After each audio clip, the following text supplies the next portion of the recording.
Bonjour à tous et bienvenue sur The Fight Club. Aujourd'hui, je suis accompagné de Nawef, de Arabian Lion, Shalal. Comment tu vas, Nawef? Bonsoir à tous, merci de m'avoir invité. C'est un plaisir aujourd'hui d'être avec vous. Et personnellement, je vais très bien. Et j'espère que tout le monde passe une bonne journée, surtout en ce jour béni. Et voilà. Tu as raison, je vous souhaite à tous une agréable fête. J'espère que vous passez une très bonne journée avec vos proches.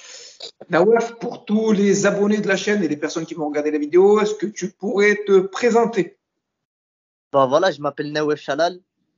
On me connaît plus sous le nom de The Arabian Lion par rapport au réseau ou Arab Leski. Je suis actuellement à la Hatch Academy.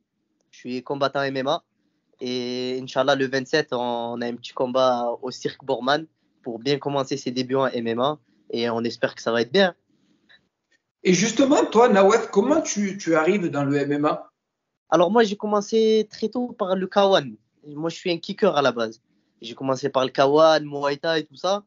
J'ai fait quelques titres en junior. J'ai vraiment eu une belle ascension en Muay Thai. Après, je suis passé senior et alhamdoulilah, j'étais en classe B.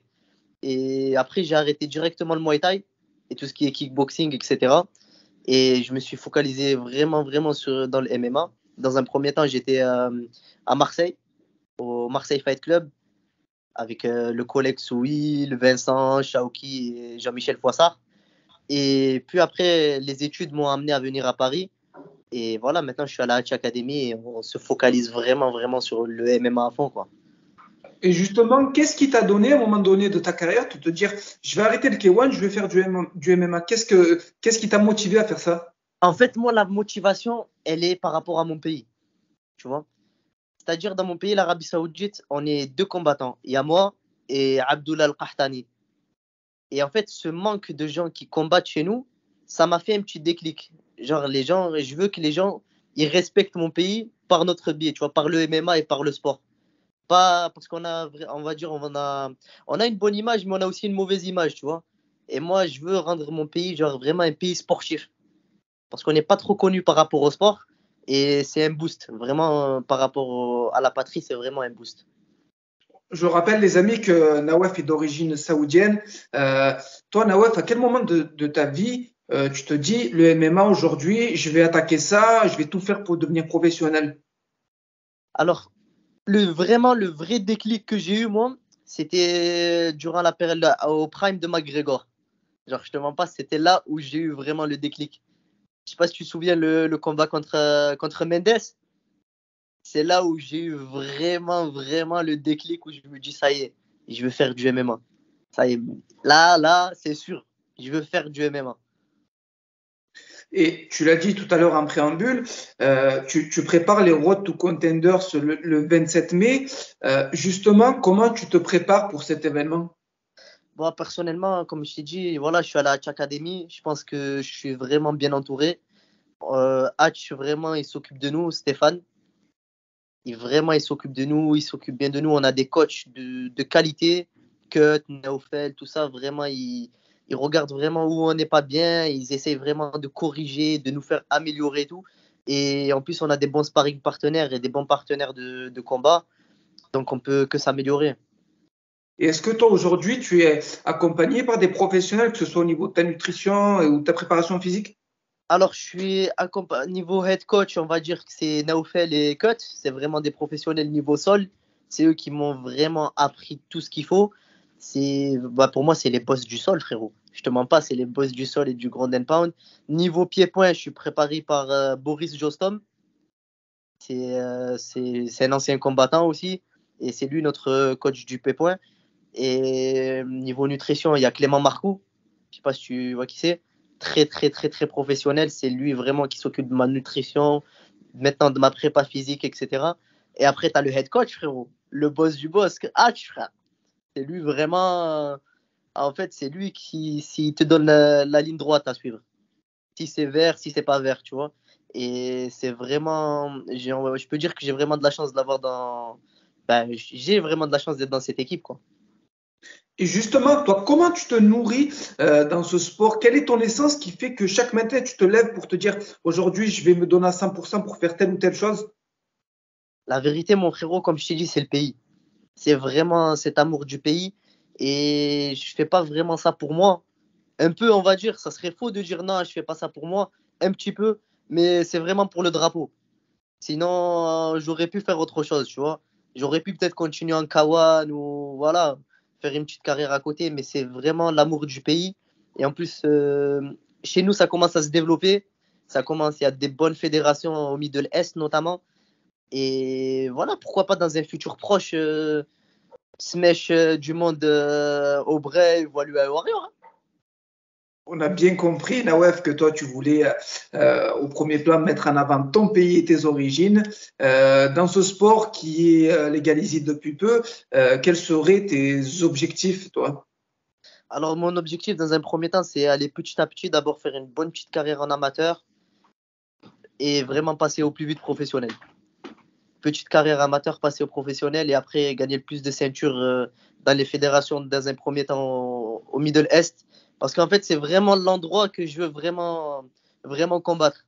Bahreïn, Qatar, l'Arabie Saoudite, tout ça, c'est vraiment les endroits qui m'intéressent de combattre. Et après, pourquoi pas voir plus haut l'UFC, pourquoi pas si on en a l'opportunité. Mais mon premier objectif, c'est une ceinture au Brave ou à l'UA Warrior, Inch'Allah. En tout cas, c'est tout ce qu'on te souhaite. Et pour parler un petit peu de ta carrière et de tes débuts que tu vas faire dans un avenir très proche, toi, quand tu arrives dans l'octogone, tu es un striker, tu nous l'as dit. Quelle serait pour toi ta plus grande marge de progression? Est-ce que toi, le sol, c'est un élément sur lequel tu as une plus grande marge de progression que le striking? En fait, là, j'ai envie de te dire que maintenant, le sol, je vais pas dire il est devenu magnifique, mais vraiment, Cut et Naufel, ils ont fait un vrai, vrai, vrai travail. On a vraiment bossé. Et maintenant, j'ai envie de te dire que le sol, c'est vraiment plus un problème. Enfin, c'est plus du tout un problème. J'ai vraiment tout compris. Je me suis investi à fond en lutte, en grappling, tout ça. Et maintenant, j'ai eu l'opportunité, grâce à ces personnes-là qui m'ont aidé, de devenir complet. Vraiment le plus complet possible. Et puis, j'étais au Marseille Fight Club aussi. J'avais des bons sparring partners, j'avais des bons gars avec qui tourner, notamment Souil, qui avait pris du temps pour m'apprendre vraiment des bonnes techniques, des bonnes bases avant de venir à la hatch. Vincent Delguera qui prenait de son temps. Shaoki Anashi aussi au passage. Et grâce à toutes ces personnes-là, tu vois, j'ai pu avoir un sol, on va dire, correct pour le MMA et où je pourrais pas me mettre en danger et potentiellement créer l'opportunité avec mon striking. D'accord. Et aujourd'hui, quand on voit enfin, un grand nombre de combattants s'exporter à l'étranger pour faire des camps d'entraînement, est-ce que pour toi, ça pourrait être un objectif de pouvoir faire ça dans un avenir proche? Déjà, moi, j'ai un objectif, c'est d'aller d'abord dans mon pays à la Spider Team. C'est vraiment faire un bon petit camp d'entraînement à Jeddah avec Abdullah Al-Kahtani, Maher. Et c'est vraiment, comment dire, c'est un nouveau combattant là-bas. Il est à 5-0 au Brave et je veux vraiment, comment dire, apprendre de lui, pour apprendre, enfin, on apprend entre nous, tu vois.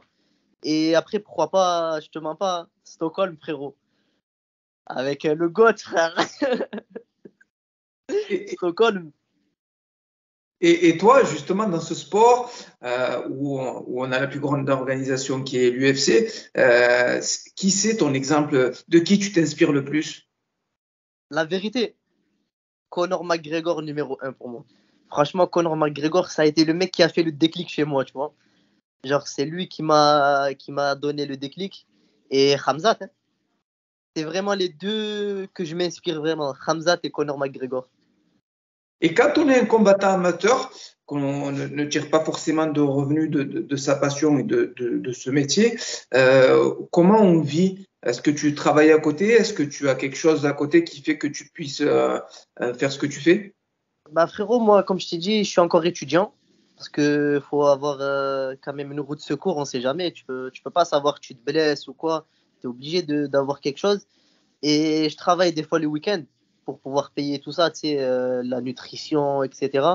Et pour l'instant, je me dis, tu as vu, c'est un petit investissement sur moi. J'ai ma petite bourse, j'ai mon petit travail.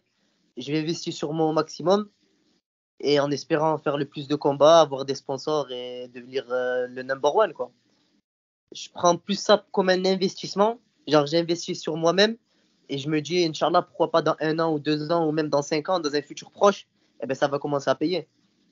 Je pense que tu as une très belle vision des choses et je pense qu'aujourd'hui, étant donné la démocratisation du MMA en France, je pense que déjà tu arrives à un très bon âge parce que 21 ans c'est très jeune et que tu as le temps de pouvoir passer professionnel et pouvoir Exactement. performer dans de grandes organisations. Chez The Fight Club, Nawef, on a une petite rubrique.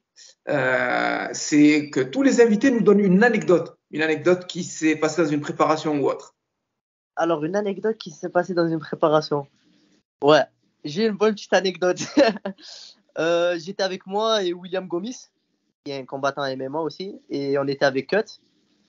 Et je te mens pas, là, le sol, il commençait à rentrer, t'as vu? Je suis rentré, ouais, gars, la smash, je prends tout son sol, nanana.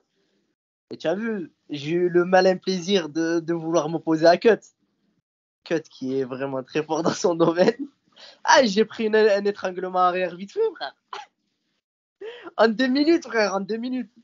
C'est pour ça, toujours respecter les anciens, les frères, ceux qui vont m'écouter, toujours respecter les anciens et toujours apprendre.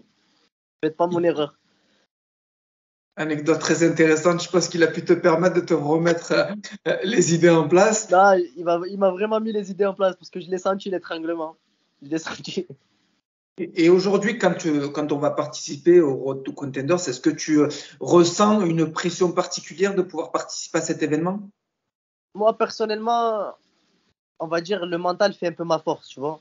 Moi, si je pouvais combattre tous les week-ends, vraiment tous les week-ends, ou même tous les jours s'il faut, je l'aurais fait. Tous les jours. Franchement, il y a zéro pression. Enfin, on va pas dire zéro pression parce que je serais un menteur si je dis zéro pression. Il y a là, le petit coup de stress qui vient, tu sais, la petite dose d'adrénaline et tout, toute mignonne, tu sais, du début. Ouais, tu te remets en question. Mais moi, personnellement, quand je rentre au combat, c'est comme si j'allais dans un mariage, frère. Genre en mode, je kiffe ma vie. Vraiment, je kiffe me battre, enfin me battre dans les règles, bien sûr. Je kiffe vraiment rentrer dans l'octogone, faire du spectacle, faire du show, faire plaisir aux gens qui viennent me voir. Et voilà, non, c'est. Il y a un peu de pression, mais on est là pour vraiment donner du spectacle.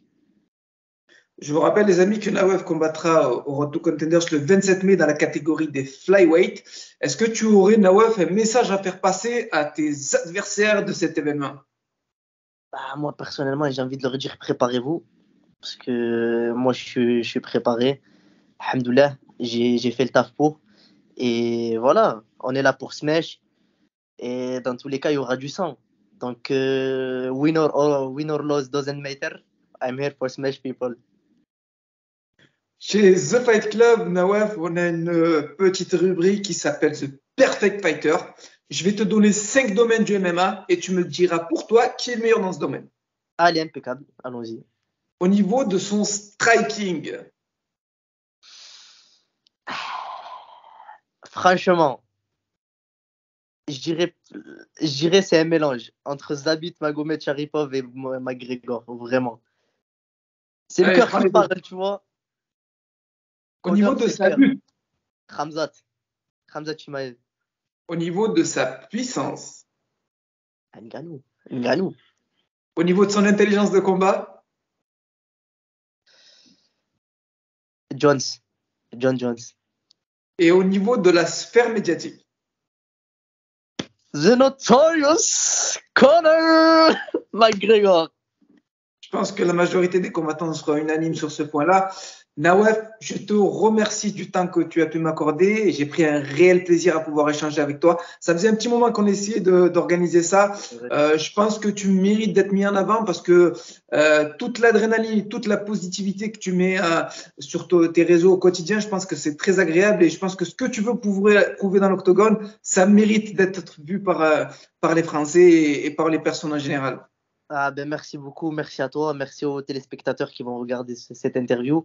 En tout cas, ça m'a fait très plaisir de passer sur ta chaîne et c'était un réel plaisir d'échanger avec toi. Merci beaucoup et voilà. Je te dis à très bientôt, Nawaf. Merci encore. Ciao, ciao, merci.